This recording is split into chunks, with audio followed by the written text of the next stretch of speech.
Who You Know with Ashley Meservey. So let's just start out. What's your full name? Tommy Barfield Baker. Barfield. Yes. Where does that come from? That's my mother's name, her maiden name. Okay. All right. So do you have a nickname? Tommy. Really? That's your nickname? And No one called it's you like Scooter or anything like that? No, it's absolutely, well, they call me Tommy Baker. Oh, yes. I do feel like when people talk about you, they do say your entire name. I have one name, Tommy Baker. Tommy Baker. Okay. All right. Did you always know you'd be in the car industry, or did you want to be something else growing up? No, I had no clue when you said, how did you get in the car business? I was a veteran student at the Citadel, and I sold cars at James Oldsmobile after school. And so I worked my way through until my second semester senior year, and then I had to get serious and try to get out. And in the meantime, fell in love with the car business. I had no clue that I would be in the car business. Okay. How would your parents describe you as a child? Active, curious, eager, anxious. Anxious, really? Yeah, All right.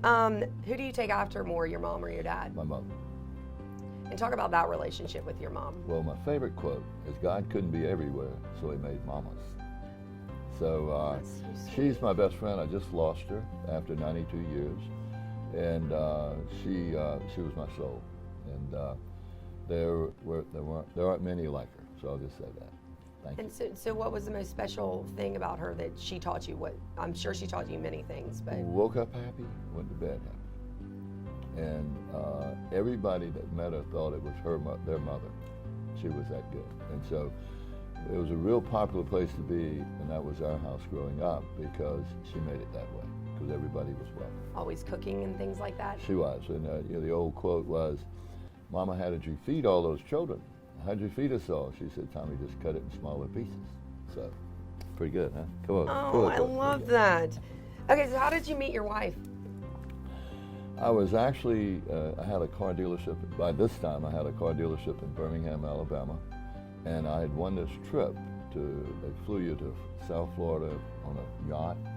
And so I took my broker, my stockbroker, and my banker with me as part of the group. And they kept telling me about this little girl, Victoria Cunningham.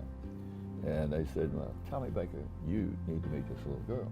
And my statement was, well, I don't have time and I'm kind of busy, and that's not my most important thing. And they said, well, Tommy, she's as much like you as you are.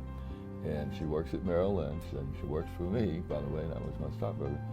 And so I met her, when I came back, I met her, and I married her. So you made time for her, right? I absolutely did. How'd you propose? I asked her if her family had any money. I'm trying to get, I like that. I'm trying So to, what you working with?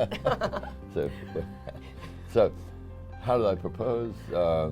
It went pretty quickly.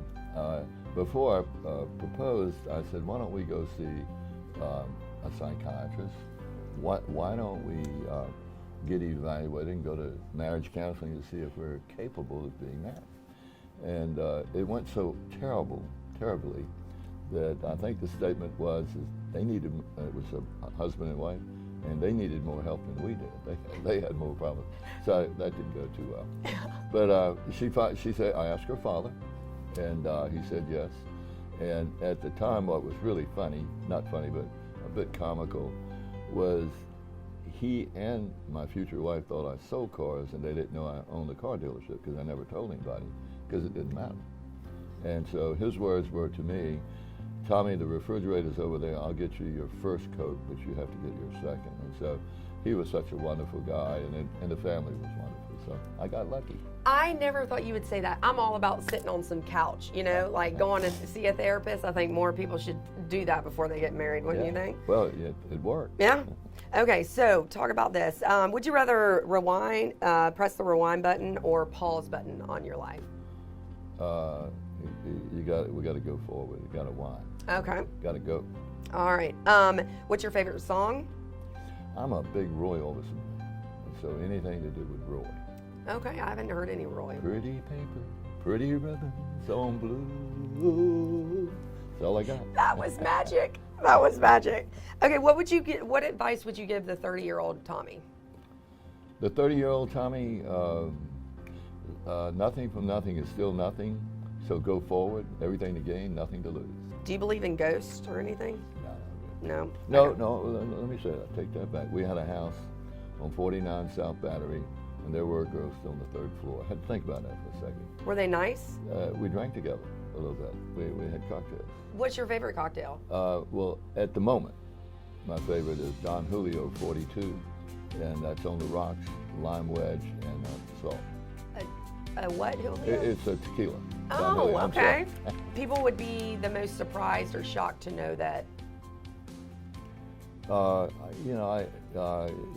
Growing up, I was probably not the best student, and I don't know that I broke any records at the Citadel. I did well in grad school, and so I think they'd be shocked to think that I taught a senior level course at the College of Charleston for 22 years. I think. I didn't know that. Yeah. What would they say about you as a professor? I'm sure you got reviews and Well, stuff, right? the privilege, the old adage, if you want to learn, teach. So they taught me a lot, and so that was a blessing. My biggest fear is, I say this bemusingly. I say, I fear I'm going broke. And then you say, what do you mean? Well, what I'm saying is when I wake up, if you want to get motivated, think you're broke. So I always think I'm broke when I get up. And when I get stirring and I get going, then it gets better. well, what caused that in life? Did you have any hardships or things like that that caused you to, Yeah, well, you can, I guess you can say all that, but I think primarily it's fear of failure,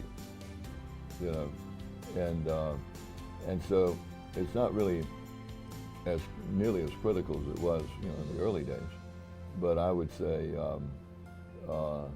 once you arrive, you're done, and so you never get there. And so I think that my approach is, I'm still trying to get there.